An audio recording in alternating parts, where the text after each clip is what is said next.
welcome to the August CCIM meeting. Thank you all. I know it's hard to pull everyone away from the networking, and I appreciate everyone doing so. First order of business, I'd like to thank our sponsors. Without our sponsors, we couldn't do almost anything that we do. So I'd like to thank our platinum sponsor, First American Title. If everyone from First American Title would like to stand up and be recognized. Thank you. I'd also like to thank our gold sponsors. So if any of the gold sponsors are here, anyone from Commercial Alliance, Nevada Business Magazine, Nevada State Bank, or North Cap, if you wouldn't mind standing and be recognized as well.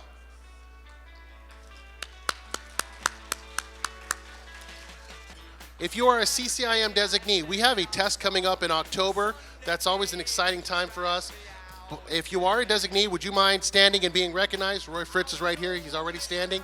So if you ever wanted to go down the road of becoming a designee, please ask one of the people standing in the room today. Thank you all for being here. One thing I want to bring up is tomorrow we have a mini session. One of the things I did this year to help serve our constituents is start talking about different items that I think as a broker or 1099 person would need to understand before and as I go through the process. Tomorrow we're actually having a mini session from 8 to 10, and it's called Commissions to Comfort. It's a session to learn about retirement. What are you doing to plan for your retirement? Remember, as a broker, as a 1099 employee, you're the only one who's going to be contributing to that. And how are you going to get there, and what's your plan? We have professionals there tomorrow to talk to us about that. If you're interested, there's still time to sign up, and we'd love to see you from 8 to 10 tomorrow morning. Social events. We do have the wine soiree coming up.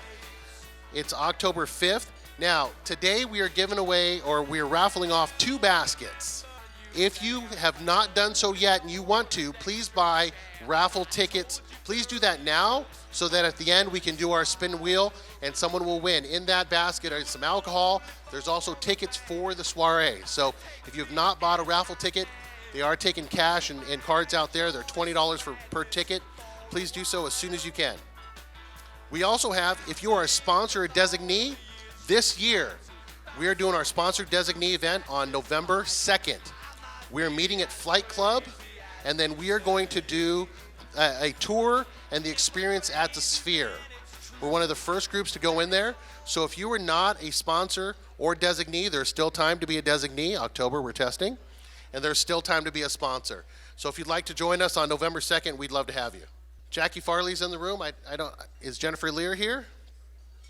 Jackie and Jennifer, they help run our newsletter. So if you have any articles that you'd like to write and submit, please see Jackie Farley. She's in the back over to the left. One of the last things is we have education dates. If you are looking to get your designation and want to start with CI 101, we have that on September 25th to the 28th. There's still room in the class. This is going to be in town at LVR. We would love to have you in that class. And now, the panel. We are so blessed to have a medical panel here because, I want to know what's happening down in the medical district. I want to know what's happening at the medical school. So our moderator for the panel is Stacy Shapiro, CCIM. It's through Stacy's leadership in the healthcare real estate sector and currently serves as vice president at Colliers Las Vegas. She specializes in investment sales, leasing, and site selection for healthcare and senior housing properties, as well as repositioning of office and industrial assets for medical, life science, and R&D use. Clients benefit from her development background and expertise in providing real estate solutions through unparalleled market knowledge, creativity, and results. She serves as a fellow and mentor within the National Colliers Healthcare Services Group, member of Colliers Life Science and Senior Housing teams, and was responsible for founding the Colliers Healthcare Services Group for the Southern Nevada region. Stacy has nearly 20 years of expertise in brokerage advisory services, joining Colliers in 2012. Prior to Colliers, she was a director at Cushman Wakefield, specializing in office and healthcare assets, and served as the head of leasing and construction management of over 1 million square feet of healthcare and mixed-use properties developed in the Las Vegas metro between 2004 and 2010. Please welcome Stacy Shapiro.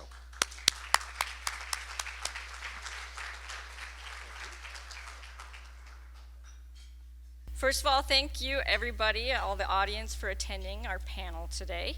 I think we have a pretty good things to share with everybody, interesting things to discuss. And I also want to thank the CCIM Programs Committee for allowing us to put this panel together and host today. So I'd like to call upon the panelists to start walking up while I read their bios. First, we have Vance Farrow. Vance is the healthcare industry specialist for the Nevada Governor's Office of Economic Development. He is responsible for supporting the recruitment, retention, and expansion of healthcare professionals and businesses to strengthen the sector's infrastructure within Nevada. Prior to his position with GOED, Mr. Farrow served as chief of the Bureau of Cancer and Chronic Disease within the District of Columbia Department of Health.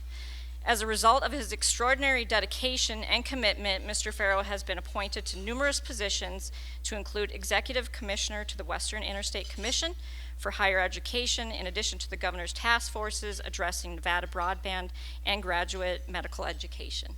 Welcome to the panel, Vance. Next we have Diego Trujillo. Born and raised in Las Vegas, Diego began his career as part of a care team in hospice. He has had experience on the ground floor working directly with patients and families. While working with patients in the acute care setting, he founded and is the current president of Vegas Healthcare, a grassroots healthcare nonprofit comprised mainly of healthcare professionals in Southern Nevada with over 17,000 healthcare workers. Since stepping in as CEO of Las Vegas Heals immediately before the COVID lockdown, Diego has focused on healthcare advocacy, leadership at the state legislative level, healthcare technology, workforce development, and unifying the Nevada healthcare industry. He focuses on advancing medicine by highlighting issues, running round table discussions, and supporting partnerships to bring solutions to our healthcare infrastructure. By uniting the voice in healthcare with Nevada, he has worked hard to bring the industry together to ensure we work together on the needs of our valley. Thank you for joining, Diego. Last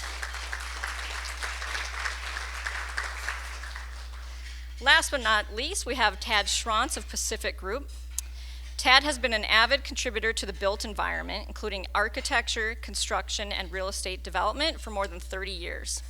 His expertise is leading teams in the entitlement, design, and engineering, financing, construction, and occupancy process for large-scale developments across the U.S. He has designed medical, educational, and recreational facilities throughout the Rocky Mountain region, developed in excess of 2,000 luxury multifamily apartments throughout the western U.S., and constructed a wide variety of medical, educational, municipal, housing, and hospitality projects throughout his career. Tad has led several nonprofit board of directors throughout his career, serving the housing, arts, and sustainability foundations. He is an accredited lead professional and has developed, designed, and constructed over 15 lead projects utilizing solar, geothermal, and wood chip energy resources to enhance the environment and further best practices in the real estate industry. He earned his Bachelor of Science in Finance from the University of Illinois and his Master's of Architecture from the University of Colorado. Qualified individuals, I'd say. I'm just gonna kick it off and kind of nerd out in some numbers real quick and kind of set the stage for what we're gonna talk about today. I'm gonna share some data that we track through Colliers, and this data is current as of Q2 2023. First, we'll kind of talk about the construction pipeline. So right now we have 8.3 million square feet of existing medical inventory in Las Vegas, which grew by 111,000 square feet of completions in Q1, with 47,000 square feet under construction currently, but 0 completions in Q2 of 2023. Right now, vacancy is at its lowest that we've seen in over a decade. We're sitting right now at about 6.4% overall, with owner-user vacancy products sitting at about 2% vacancy in a few of our submarkets, so really low. Just shows you the amount of demand that's out there. With regards to absorption, medical and office vacancy used to be neck and neck in terms of vacancy, but in the past 3 years since COVID, Vegas's medical market real estate sector has seen the highest net absorption and rent growth in a decade. So 60,000 square feet were absorbed in Q2, 213,000 square feet absorbed so far year to date. And according to Revista, which is essentially the co-star for healthcare real estate, according to Revista, Las Vegas is also ranked number 8 in the country for rent growth in this sector, which is pretty huge considering that we're compared to core markets. Right now we're sitting at $2.44 per square foot full service gross. So what I'm trying to get at here is demand is outpacing supply. And as a snowbird state and a fast-growing aging population, it's just going to continue to put pressure on how healthcare is in our healthcare delivery system. So this is where we turn to the panelists and kind of understand how the development healthcare community need to respond to this demand for more healthcare environments in Southern Nevada. We're fortunate to have a few of those visionaries here sitting with us today that have answered this call and are forging new paths to make this happen. First, I'm going to turn it over to Tad. Could you kind of give us some background to the audience who may not be familiar with Pacific Group, and a little bit of background also on how Helios came to be? Good afternoon. Can you hear me okay? Great, thanks. First of all, thanks Stacy for hosting the panel and CCIM for having us here. Diego and Vance, great to see you guys, so thanks for taking the time today. Pacific Group is a real estate development firm. We're based in Salt Lake City. I actually reside on the East Coast because our company does a variety of projects across the US. And we have been looking at a variety of projects and opportunities, and the North Las Vegas opportunity we became aware of that about 2 years ago. We consider ourselves master planners, and so that is looking for large parcels of ground and trying to find the highest and best use. And we do that in a variety of different ways. But this project specifically is something that really caught our eye. We really try to bring value to the projects that we do, and when the city of North Las Vegas put out their RFP for proposals for the what was termed the job creation zone at that time, we became very interested. We thought, this is something we can add value to, something that we can, take our expertise in planning and bring that to the city and see if we can partner up. Fortunately, we were awarded the project in early 2022, and since then have been working on a variety of things to try to make it a reality. I guess the question is why Helios, and why North Las Vegas? Yeah, I think so. I think there was a vision that was put together by the city of North Las Vegas. This goes back many years, right, to Mayor Lee and, quite honestly, Shelley Berkeley and a variety of folks who saw that there was a need out there. We've got some slides, and I can't see them from here, so I'm not sure if I'm going to put them up or not, quite honestly. Oh, they are up. Okay, got it. So let me give it a shot here just to see if I can make that happen, okay? But I think the question is, why North Las Vegas, right? And so the city recognized that there's a real need out in the, is there anything up there? All right, let me try again. There you go, fantastic. I'm going to need a little audience participation here to help me understand what's on the screen. So bear with me here, okay? Healthcare in North Las Vegas was identified as a real need, and there are some statistics up on the board that you can see there that I won't rattle off, but I think it became very apparent that the city of North Las Vegas, the third largest city in Nevada, doesn't have a primary care facility within its boundaries. And if you look at sort of the triangle that's created by the 95, the 15, and the 215, really there's not a healthcare facility within that entire region. And so it was identified that, or I should say at least a public facility. We'll get to the discussion about the VA, which is sort of a critical component of this whole discussion, I think. But they recognized that there was a great need, and so they wanted to do something about that. And we felt like there was a great opportunity to help provide expertise, and so here we are today working on what we have termed Helios Health and Wellness Campus. It's 136 acres located at the 215 and Pecos, directly across from the VA hospital. I think you should, let me try to skip to another slide here and see if I can make this work. Because I think the other thing that's interesting is just the demand and why that they really felt like there was a need for this in the North Valley. The numbers up on the screen start to tell an interesting story, right? The number of inpatient and outpatient services that are expected to grow over the next 10 years are substantial. We're talking about outpatient growth of approximately 50% in the next 10 years, inpatient of 30%, and then you also look at the population growth that's going on out there. And if you haven't driven out that neck of the woods lately, you'll see rooftop after rooftop being developed in North Las Vegas. And so there's a real need. There's a lot of growth that's going on there. Again, I'm just going to hit these slides and not speak specifically to them. I'm going the wrong way. Yeah, so I think that's another demand slide there that shows you, and you should be able to see the focal point where Helios is located and the color chart that is being shown and the growth that's actually occurring in that specific area. The next one is really about population, if I get the right one. Yep, back one. Yeah, that should be a population heat map that just starts to show the North Valley, and directly around Helios, once again, is where some of the biggest growth is going to occur. And so we know it's coming. It's a matter of time, and we're all trying to get out ahead of it and develop a healthcare facility, a healthcare campus that's going to sort of address the needs that are being underserved at this point. So I could go into more detail, but I think, that starts to set the background about why, and I think it'd be great for these guys that, they're the experts in the field. We're here to try to help solve the problem. It's been recognized by the city, by other folks, and so we'll talk more about solutions as we go forward. And Tab, before we move on from that, can you kind of fill in and give a little bit of an overview of what the project consists of? Because it's more than just a healthcare campus. It's really providing or satisfying a huge need for the community, not just on the healthcare sides, but also retail services and things like that.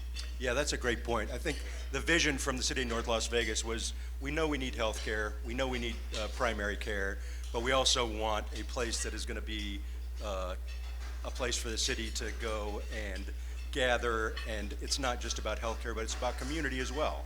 And so I'll see if I can make this work again, because we do have a land use map that's up there, so bear with me while we, thank you. Yeah, and this is a slide about the VA, which I think I'll hold off on, and we'll talk a little bit more about that as we get into it, because they're a really important partner that is part of the ecosystem that we're dealing with here. And just to answer Stacy's question, yeah, that gives you an idea of the different land uses that are part of Helios. To Stacy's point, it's not just healthcare, right? We've got a hospital that we're negotiating with now and talking to the different groups. We've got a substantial amount of medical office building that we're looking at building, because there's a great need from a variety of uses. When we talk about the VA, they've identified a lot of different things that they aren't able to service that we plan on servicing for them. We've got a large component of research and development, which we think will be medical manufacturing, a variety of devices that could be in play. It's in the early stages, but we've had lots of great conversations already with different groups who have creative ways to try to continue to build the ecosphere, the ecosystem itself. And then to support that, we've got a couple of hotels that will be built on the project, and a substantial amount of retail. If you look at the map there to the south, we call that the South 20. That's actually retail that is intended to support the local community, all those rooftops that are coming. And so it'll be grocery anchored. It'll be, services that they need in the community. But then just to the north of that, as part of that health campus, we've got what we're calling a lifestyle center. So it'll be restaurants. It'll be retail that supports the medical campus. It'll be a variety of things along those lines. So to your point, it's not just a hospital or healthcare. It's an entire community that will be built over time. Exactly. It's an ecosystem. It's a puzzle that's currently being put together, and being put together by not just the development side, right? There's a lot of behind the curtain kind of work that's being done by the healthcare community to put something together of this scale. So now I'm going to kind of move down the line here and have Vance kind of chime in. So Vance, if we build it, will they come? That's the question. And how does GoEd identify the largest gaps of need in the healthcare delivery in Nevada? And how are you guys working to solve those gaps? Loaded question. That's it? That's it? Before I get into that, I want to comment on what I feel is one of the most hard-hitting points in everything that Tad just talked about. We're literally talking about a public-private partnership where a municipality has identified one of its greatest needs, reached out, found partners that are willing to provide guidance and development in that area, and now, shovels are getting put in the ground, and soon you're going to see cranes in the sky, and then ultimately you'll see a thriving campus delivering key needed services to a community where there's a lack of those services. And when you literally look at that as gone from an idea to something in development now, and then ultimately something that's going to be in service and in use, and I look at the Las Vegas Medical District, which is essentially along that same pathway now. I look at a huge and then the next series of projects coming down the line. I absolutely think, yes, if you build it, they will come. I literally was in a meeting this morning hosted by Councilman Knudsen looking at the Las Vegas Medical District and different needs that are there. We're strategizing on how best to fill those needs, what kind of things should we prioritize and approach. And to your point, Stacy, one of the things I was talking about was medical office space with wet lab space. And one of the questions was, well, because wet lab space is so expensive to build, is that something that needs to be a priority? And my answer is it can't not be a priority. And I'll give you an example as to why. On UNR's campus, there's a building that was repurposed. It's got I think 4 floors in it, and they put 1 floor of wet lab space in there. And think of like a WeWork for biotech. And right now that building is full and they have a wait list. So it's not as though there aren't companies that are willing to come in. I can tell you the smaller companies don't have the capital to come in and build wet lab space. They just simply don't have it. But if they could come in and be a part of something where they can work together, meet other cool folks that are doing research in other cool areas in any of the biospheres, if you will, things can happen. Great things can happen. So yes, I think the answer is yes and yes. If we build it, it will most definitely come. And we have examples of that, and I'm really excited for what's to come. I'm going to turn it over to Diego. There's so much many directions we can go in this, but can you expand further on what Vance said and how Las Vegas HEALS is also responding to bridging these gaps and growing our healthcare workforce in Southern Nevada? So I think one of the key themes that I hear from both of them that we are all about is community and coordination and being very purposeful. When you're talking about the VA, working along with municipalities, working along with GoEd, everyone having these conversations to see what the needs are, identifying and anticipating them. And when you have those communities working together, we're able to find solutions a lot quicker. Within the healthcare space, there's obviously the challenge, right? If you build it, they will come. I'm very excited to see all the wet lab space, everything that's looking at getting built out. And then HEALS steps in the background, right, to figure out, well, who's going to work all these jobs?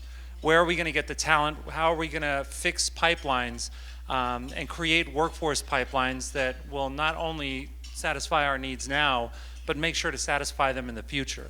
So we seek to partner with CSN, UNLV, right? We work with Goodwill of Southern Nevada to identify ways that people can come out of Clark County School District, start in an entry-level position, and end up working in clinical research, working in these wet labs, and working in that coordination. And so we even do that not just for the healthcare space, but even working with Senator Hammond, on all the workforce pipeline plans that we develop, not everyone's going to go into healthcare. So if we're spending this time having a giant, medical career expo, and 10% of the kids go, yeah, this actually isn't for me, we want contractors there saying, have you thought about construction? Have you thought about trades? Have you thought about, because all of us are having these needs, we can't just expect for these kids to find these jobs.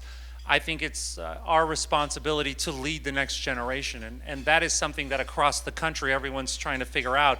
How do we get these kids in these jobs? How do we educate them and show them? And so that works in coordination, not just on the state level, that works within construction and specific industries as well as healthcare. What Las Vegas HEALS looks to do is to bring everyone together within healthcare, to set aside the competition for 1 minute and figure out, hey, we're really growing. We're not going to be able to satisfy all these needs. And then speaking again to the construction, right, the coordination of care, it makes it a lot easier when all your doctors are in the same complex, when you're not driving across town, looking at compliance issues. So I have a friend that runs a cardiopulmonary rehab, and the minute the summer heat hits, all the patients say, I can't go out in 110-degree weathers. I have cardiac issues. And so the more we can lessen that, the more we can have better compliance within healthcare and utilization, and that takes us from being 48th to 45 to 35th in the nation. It helps us move, and so all of us working together is what's going to lead. Not just, you may think, well, in construction, how do I have an impact on on the healthcare outcomes? That's how you do it, right, is having the foresight into all those different areas. And so that's where everyone working together, again, the coordination is what HEALS seeks to do within the healthcare industry, and then connect with other organizations to say, okay, how can we continue to push forward? So there's a lot of brokers in the room. And again, we all need to work as a team too to help grow the healthcare community and help find and grow organically these facilities within our walls, our city walls. Vance, can you kind of explain the process that GoEd does when there's a new need? We'll use like biotech as an example. What do you do to kind of start the right conversations with the right partnerships and kind of move that forward to the point where they're going to call TAD and say, hey, I need a building or two of yours? Right. So one of the things we did quite a few years back, we went out to the International Bio Conference. Back then, I think it was in Philadelphia. And we used that as sort of our fact-finding information trip. Because the following year, Bio was going to be held in San Francisco. And we wanted to have a huge footprint, and we wanted to lead a delegation and have tons of Nevada companies and all of our higher ed institutions go and be a part of that, and it was extremely successful.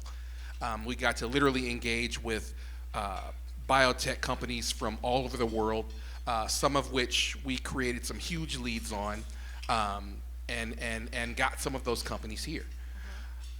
Of course, right after that, COVID hit, and that kind of stifled the progress we were making.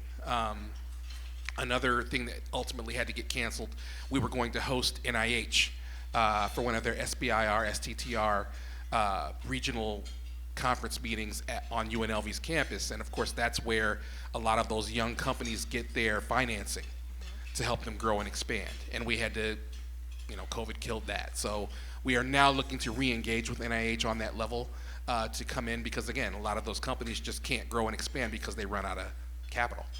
But to your point, it's literally engaging them where they are to find out what they need, such that we can then create the proper infrastructure, the proper incentives, and we're not guessing at it. We're literally asking them, what is it that you prioritize, whether it's from a higher ed partnership, whether it's from investment from VC or from other public or private entities, or what kind of policies need to be in place. Because if you're not in that business, you don't really know what you don't know.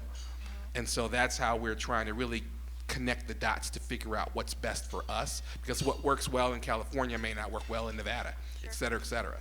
And obviously we can't recruit heavy water users, so we have to be smart about who we look to incentivize to come in. But we're liking to target it from a posture of data, rather than just, opening the front door and cutting on the light and saying anybody can come in. I mean, we have to be really smart about how we do it. Right. Yeah, Vegas is a very specific market with specific needs and specific objectives, really. There's so much going on now that we really do need to hone in on what we need now and especially need in the future. Well, and it also changes from Southern Nevada to Northern Nevada. Sure. Because of the resources and the different topography and everything else that you have to deal with. So, and the partners are different. Right. So, again, it's when it's a statewide view, it's different cards you're dealt with. So speaking of other markets, I'm going to kind of throw this one to everybody on the panel. How does our market compare to others in the region when it comes to healthcare real estate? What do we do well? What can we do better to help satisfy the needs for these new groups coming in and the workforce that we're trying to develop for these facilities? I'll take a stab at that. So, again, the thing that I want to emphasize is that Helios is something that evolved from a public-private partnership with the municipality. And the medical district is no different. When I look at the development that's taking place at Blackfire at UNLV, again, I see that as nothing different. I look at the 500 plus acres surrounding Nevada State University. That's nothing different. I look at, Henderson buying the, what was that? There you go. I mean, again, it's like, and I don't, my intent is not to get all 160 of you to start calling all the different municipalities when you walk out of here, but at some point I think you should make a connection with your local municipal economic development officers and find out what their priority areas are and determine for yourselves and for the companies that you represent where you fit in that process and how you can be a part of that development and that growth. Because everybody is limited to their sphere of influence and the number of companies and friends that they have in the business. And so once you get wind of, hey, okay, this is what your priority is, this is what you're trying to do, now you can reach out to your partners and say, hey, how can we partner up? And I may not know somebody, but you might know somebody, or your friend's colleague might know somebody, and start lining up those kinds of deals and opportunities because there's strength in numbers, always. And so we know where we want to go. It's just what's the unique pathway and who are the unique partners that are going to help us get there. But you've got cities that are at the table. You've got universities that are at the table. You've got all of the economic development offices at the table. You guys, I know, are willing participants to be at the table. So it's literally just a matter of putting the deals together and then making the engine go. And that's what we've got evidence right here. And and to Vance's point, right, looking to engage is the first and foremost. And then with that engagement, finding out what the needs are and figuring out what's going to make you different and how you're going to specialize and separate yourself from the competition. What ends up happening is, as they're approaching these companies to come, it looks very good when 6 different people are on the call and they say, this person can handle this other person can handle the workforce. It makes us look coordinated in what we're doing, and that will lead to not just a company's overall growth, but all of our growth in the valley. It makes all of our jobs easier. And so by finding out what's happening, like Vance had mentioned, I think the way the schools are getting involved, the way the municipalities are really making a push at this, it's making me excited. I'm, again, born and raised here 38 years, and it's very exciting to see the direction that we're taking as a city and being aggressive about these things when we're looking to attract industry here. Yeah, I think from our perspective, the size of the valley, the number of people here is it's a positive, but it's a little bit of a detriment, right? The very positive thing about it, I think, is that there are enough people and enough groups and enough individuals who are very interested, and there's great momentum building currently, right? So that's very exciting for us when we are able to go and meet leaders in all the different fields that are going to make a difference with regards to development and decision making, investment, just leadership in the medical industry. So that's important. I guess the challenge and potentially the positive of this as well is that it's not an extremely mature market yet, but it is moving rapidly in that direction.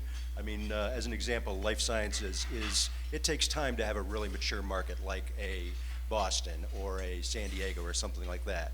UNLV is taking a great leadership role to make sure that we're, moving in that direction, having the first classes that are graduating from the medical school, starting to see that path being taken. And so I think, there's just a lot of great energy in the Valley right now from all of the different things that are going on.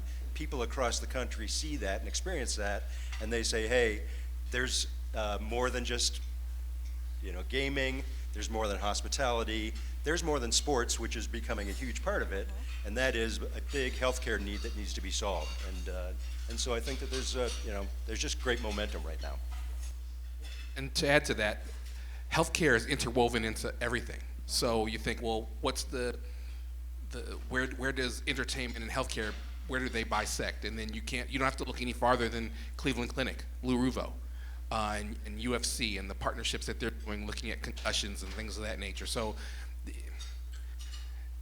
again, when you talk about our comparison to other areas, I look at, do we have the land? Check. Yep. Do we have the need? Of course, check. And then, of course, when you look at the investment that the state is making on the workforce side, to complement Diego, what you were saying earlier, you don't need to look any further than the tens of millions of dollars that were invested in the medical school that's online. I look at Roseman's growth and expansion and seeking accreditation for their medical school, which hopefully will be online in the next year or two. And I know because I chaired it, but the graduate medical education, medical residencies that we've invested millions of dollars into to expand. I look at money that's been put into nursing, money that's been put into all the different kinds of career pathways in nursing, and some of the partnerships that create CNA programs in the high schools. So we can target our juniors and seniors that are interested in a career in nursing and can literally graduate with a certification in nursing, and then ladder into wanting to be maybe a registered nurse or any of the other steps along the nursing pathway. So again, it's wide open.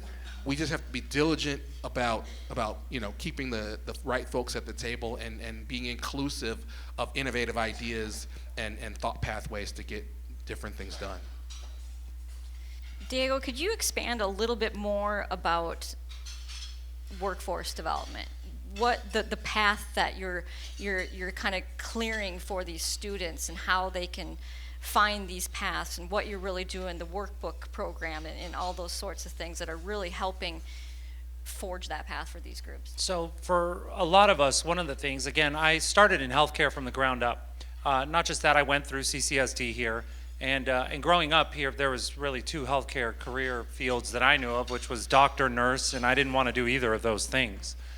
So when people ask me, well, how did you end up in healthcare? Well, it's a funny story, right? My degree's in theology. I happen to be a chaplain in hospice, and then I moved into marketing. I had a passion for hospice and started seeing these gaps within our community of just companies not speaking with each other. When you talk about problems in coordination of care, that's not a cost, that's not a grant that's needed, that's just us knowing each other and speaking. So with the workforce, we looked at the same approach. The only difference being that workforce, aside from the trades, aside from manufacturing, logistics, you're looking at enabling people that have a calling. When you look at, we need to tell these kids that they can make $85,000 a year as a nurse, I was like, well, we don't need a bunch of people being nurses because they want to make $85,000. Because if you've been a nurse, $85,000 is not enough sometimes, right? That's how you get horror stories and hearing, what did they do? And so it's identifying the people that have that calling to medicine and looking to empower those people. So when we look at what CCSD is doing in their career and technical education, is as a profession reaching out and connecting with those students. I go speak at the schools. There's once a quarter, I sit there from 7 in the morning until about 3 o'clock in the afternoon, and they just bus in class after class, just sharing what healthcare looks like. You ask many people, well, how does healthcare work? They can't even explain it, right? And I'll break it down from, I broke my arm and I'm bleeding out, what do we do, right? Ambulance, hospital, long-term acute care, skilled nursing, all the different pieces that kind of come into play, and then showing them how they are able to fit in those roles. And so as we expose kids to more jobs, they're going to be interested in different fields. Outside of that, bringing together the community is a really, really major issue. Because what ends up happening is everyone tries to solve the problem on their own. I have a nursing group that has about 5,000 nurses, and it's very funny because you will see a nurse say, hey, I'm a new grad, I'm wanting to work here.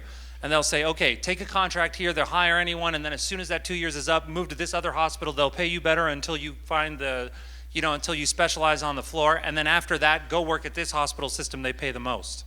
So the nurses are extremely coordinated on how to make the most money off of the employers, yet the employers can't, or all the hospitals can't come together to say, hey, how are we all going to solve this issue and bring more nurses into the community? And so sometimes that could be a bit of a struggle. The way I because it's not a nefarious intent that the hospitals have. It's not that they don't want to. All of our houses are on fire, and we're trying to put the fires out in our houses.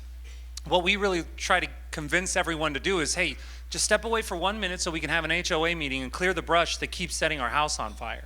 And so that's really pivotal in human resources. That's very pivotal. Not just that, the change in generation is another major thing that we hit on. So training the human resources. For me, when I worked at companies, I worked at very large corporations when I was a kid, and I was 2 weeks away from being replaced, and I knew that at all times. It didn't matter if you gave me a gold sticker on my 4th year anniversary. I never felt like they were really leading me. And so I think the leadership style of companies and organizations need to change where they're caring about the agendas of their employees, because when they do that, that's really going to shift the way that employee works for you. I have loyalty to employers that I had from 8 years ago because they took an interest in me. And when I got a better job offer, they said, hey, you're a single dad, you need to go take that job. That's an amazing opportunity. And so it's learning to lead people instead of just hire them and providing them a paycheck. And then the last part for us is the community aspect. As they're graduating, that they're able to immediately graduate and connect with the rest of the community and feel that peer-to-peer connection. And that's one of the templates, again, that we have shown to others, and they said, well, can we do that within the trades? Absolutely. Can somebody can a 17-year-old tell me how a house is built from start to finish, or a commercial project? Probably not. And it's kind of an interesting thing to be able to go over and then say, now this is where you can fit in. You don't like drywall? Well, check it out. There's HVAC, right? There's also these positions. And being able to share that to where people can say, hey, that's a slot I'd like to fit into. And so for us, that's a big deal, not just in building the workforce pipeline plan that we have, but being able to duplicate that in other industries. And really, these are going to be our future medical workforce. These are going to be our future doctors. These are going to be our future planners of centers of excellence, right? So to start them here, I think is very important to home grow these folks rather than just trying to keep recruit. It'll always be the key. If I can interrupt, there's one piece of advice I got from somebody because I was trying to recruit somebody from Texas, and they go, listen, if you recruit, he goes, I can solve your problem immediately. I have 30 people that can fill that slot. But if you do that, you're just a step in the ladder to their career, and they'll move on just as quickly. If you grow them in-house, they already have roots, they're already here. And that's where our focus, it doesn't only need to be there, but we really need to focus and hone in and connect that ecosystem to where we're all working together on it. Sure. And Stacey, if I could say one more thing about the sector. When you look at the data for jobs and job growth in healthcare, specifically in Nevada, really throughout the country, it's a steady growth line. I mean, if it was a stock, you'd wanna own it, because it just doesn't fall. I mean, you can look through the housing bubble, steady. I mean, you can't say that about, commercial construction. You couldn't say that. I mean, but healthcare is steady, and it's climbing. And then given the size of the population and boomers and everything else, I mean, it's just been a steady growth curve. And those are very good paying jobs in the healthcare sector. And so it provides plenty of on and off ramps. You don't have to have certain, advanced degrees. You can, obviously, but there are lots of on and off ramps from certainly in nursing or in mental health or any of the other areas. The avenues to success are there, and there's need at every level of that staircase. So I just put that out there because it's one of the only career pathways where that exists, and I liken it with tech, because tech is just like that. You can start off with a 6-month certification and just keep building and building and building, and you're making more money, get more roles and responsibilities, and healthcare is the exact same way. Here's a question for everybody on the panel as well. So you're having a lot of these conversations, whether it's workforce, growing the ecosystem, building these buildings. I guess, what types of medical facilities are you seeing the highest potential for growth, and why right now in Vegas? So it's a little different. It's hard to stump this group. We looked at it back when I was working on the ground floor. We would see, right, so the need for rehabs, and you look at the skilled beds, and all of a sudden, like 10 facilities went up. And by the time one of them opened, you could see the load lighten, because all of the competitors were out there trying to get referrals and find patients, et cetera. And so for me, it's a very, very interesting dynamic. I think the main point that I try to get across to everybody is we're on a growth trajectory as a city, which means instead of focusing on just my business and I'm the only one, if we focus on the fact that we're all going to grow, whoever's established now, as long as you're providing quality service, growth will come because the populations are coming here. And that will only increase as we build these facilities, the wet lab space, start bringing biotech. That's really going to help us expand. We're seeing the hospitals and the response to the hospitals. For me, the worry again is, well, who's going to staff them? Right, where the workers, we already have, and not just in Nevada, we have a shortage in nursing, we have a shortage in physicians, and so it's working to fix that, so as Tad keeps building out facilities, we can fill them all up. Yeah, that's a tough question, right? Because that's sort of a crystal ball. What do we need and where are we going here, right? Yeah, I mean, you could probably go into maybe some of the groups that we've had looking at Helios, right? It's been a wide variety of medical uses or related types of uses. So maybe touch on some of those that are trending right now. Yeah, it's fascinating. So I'll pivot back to the VA as an example, right? Because we meet with them on a quarterly basis, and they have a variety of services that they can't provide. They are just understaffed and overwhelmed by the number of services they have to provide. They're shipping off campus about 135 procedures annually. That's a lot. Adds up to about $250 million worth of business that gets either distributed through the valley or outside of the valley sometimes, which is what we don't want to see. Those services are for orthopedics, for imaging, for a variety of things, radiology, GI is a big part of that. So I think you look at all of the sort of the standard procedures that are out there, and there's a need to satisfy all those. If we're gonna, so there's an immediate need that we know that we're trying to solve. As we try to figure out the next 5 to 10 years, which really Helios is a 5 to 10 year project, we've got to try to envision where that's going to go. And I think we pivot back to, all right, so what is R&D? And I think Rosamond's a good example, right? We heard the same story about the group you were talking about in Reno, which is they've got some wet lab space and everybody needs it and there's not enough of it. And as we continue to educate the population and as we continue to get the workforce developed, we're going to need more advanced and more technical spaces in order to satisfy the needs that are going to continue to need to be satisfied here.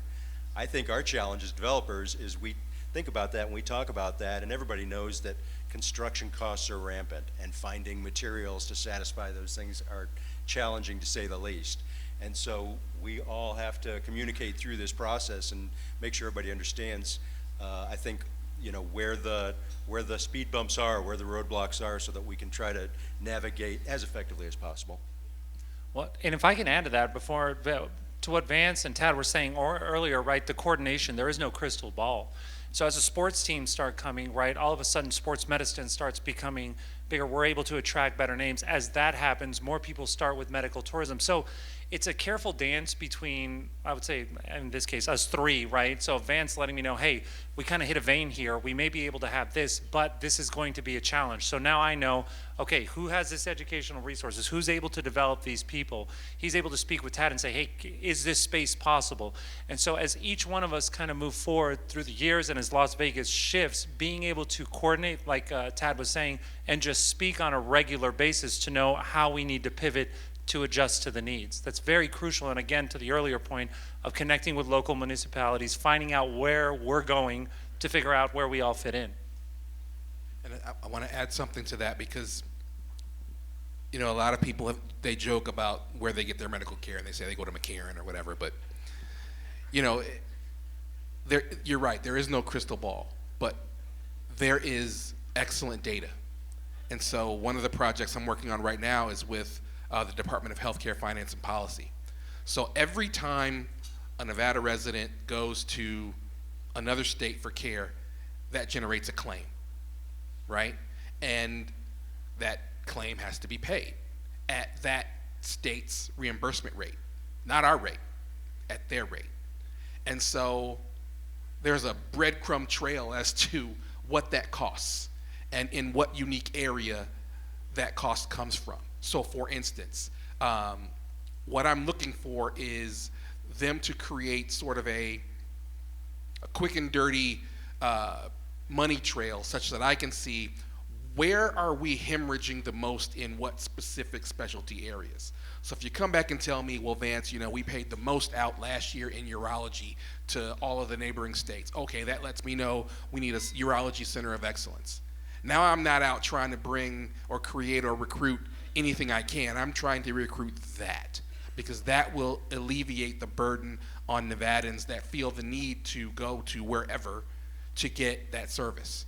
And then prioritize that list however it makes sense. If it's pediatric oncology, if it's rheumatology. I mean, I don't know what the data is going to say yet, and they're just starting to dig into it where they can effectively tell me these are the top 10 things, and then that becomes the focus for what kind of centers of excellence should we be recruiting. It doesn't have to be somebody that is the ultimate dance partner that can bring everything, because that's swallowing the elephant whole. You know what I mean? So it's, all right, well, can you give me this? Can you bring me that? And then how many other partners, or who is, the big dog in this area? Let's have a conversation with them about recruiting them out and creating a package that makes sense for them. And if they pass, then we're on to number 2 and on to number 3. But the point is, again, we're not just running around, trying to get whatever we can, chasing ambulances. We're literally trying to make it happen for where the state is hemorrhaging and where we can stop the dam, if you will. We always talk about the rifle or the shotgun, right? And we're big data. We're always studying data, trying to find the right use of our time. Quite honestly, because life's getting confusing. There's too much information out there, and so we all need to try to focus as best we can. I watch my kids scroll away constantly, and I'm like, "What are you watching?" They don't know. It's all over the place. We can't operate like that, right? We need to really focus on what the issues are at hand, what problems we need to solve, and how are we going to solve that, and work collaboratively to get it done. It takes a village. I just wanted to take the last few minutes to open up for questions. A lot of discussed today, so I wanted to see what questions we could get answered. There are incentives available for that? Local or state incentives?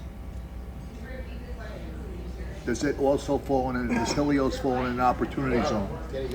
So He's I wondering- think the question is about job creation zone, and what are the incentives in order to help create those jobs?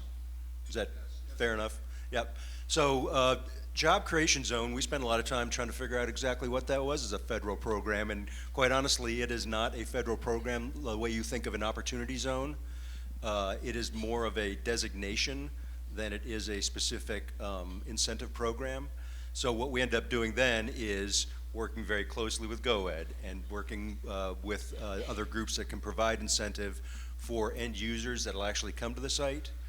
There are other programs besides what GoEd brings to the table from financing and from other things like that, but as a job creation, we really then start to lean on Vance and his team, and you can speak to it better than I can. Yeah, so we have a fabulous business development team. I mean, they're excellent. I don't know if any of you have ever met Melanie Sheldon, but she is amazing. And so to get specifically at your answer, depending on the type of business you are and the number of jobs, then it puts you in different categories of the different kinds of abatements or the different kinds of incentives that you then can qualify for. And so all of that becomes part of the application package. But again, it's if you've seen one, you've only seen one, because they're all different. And then there are timed in phases for you to meet those hiring goals such that you can maintain and develop into those additional incentives that, again, you would qualify for based upon who you are, what you're doing, and the impact that you would have. So yes, it does exist, but I mean, I literally could spend the rest of the afternoon going over all the different things that you could potentially. It's literally it's 1 to 1 to 1. So it really depends on who you are and what you're doing. You can call Vance and see what he can do for you. That's it. Travis? Can you hear me okay? Okay. Pertaining to the healthcare talent that we are recruiting into Nevada, is most of that talent coming out of California following the the population trend, or are we seeing a lot of talent come from other parts of the country? Well, yes, we are seeing a lot of folks coming from California, and I believe it's for obvious reasons. It's cheaper. We have a cheaper quality of life, to live here, to buy a house, etc. But I see folks coming from Texas. I see folks coming from the Northeast. They come here for a variety of reasons, whether it's climate, whether it's the affordability, you name it. But I will say that I've seen more of a clip from two things. The development of the medical school at UNLV, which has served as sort of a magnet. I liken it to building a mall and getting your first big anchor tenant, right? Now you've got your Neiman Marcus, okay? And then now you're filling in all the stores in the middle. And that magnetic pull, folks that want to be associated with research and development, or folks that want to be aligned with intellectual property or whatever the case may be, that medical school coupled with a new private medical school, I mean, that's a very strong magnetic pull countrywide. And I would say globally, because we've had some international folks on all the international missions that GoEd has hosted over the years. I mean, folks are very interested in being here. And so we've literally seen, you can track that internationally. So yes, the pull is there. It's not as strong as I'd like it to be, but it is definitely there. And again, Southern Nevada versus Northern Nevada versus the meat in the middle, it's all different. And it depends on what your level of expertise and what kind of services you deliver. Higher tech is starting to be more so in Northern Nevada, but I think that there's an opportunity for Southern Nevada to make up that ground. Perfect. All right. Well, that's our time. I want to stay conscious about everybody else's time. Please give the panel a big round of applause and all their information they provided. A couple of housekeeping things. The person who asked the very first question is actually a past CCIM International President from 2016. Steve Moriera is here, and so I'd like to recognize Steve as a past International President from CCIM. Thanks for coming, Steve. 2, we give away 2 free lunches. As Terry Wright would say, there's no such thing as a free lunch, but apparently we give them away. So, Stacey, if you please pull it. I have your free lunch tickets up here. If you did have questions afterwards, hopefully the panelists could stay for a couple more minutes, and please feel free to come on up. If you bought raffle tickets, Danny's going to run those now. All right, so if you bought a raffle ticket, this is for the Tito's. Tito's. The most diplomatic way we could ever do it, electronically.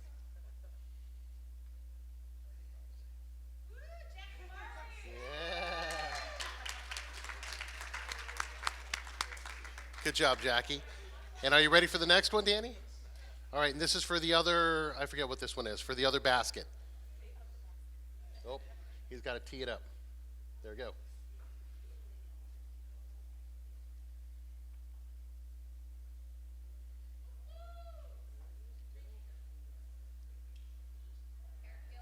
Eric Gilman, good job. All right, well, thank you all for coming. Hopefully we'll see you next month. Don't forget, we have the retirement panel, the retirement workshop tomorrow morning. Please sign up for that. Go out there and kill it, work hard, play hard. Thanks all for coming out. Thanks, everybody.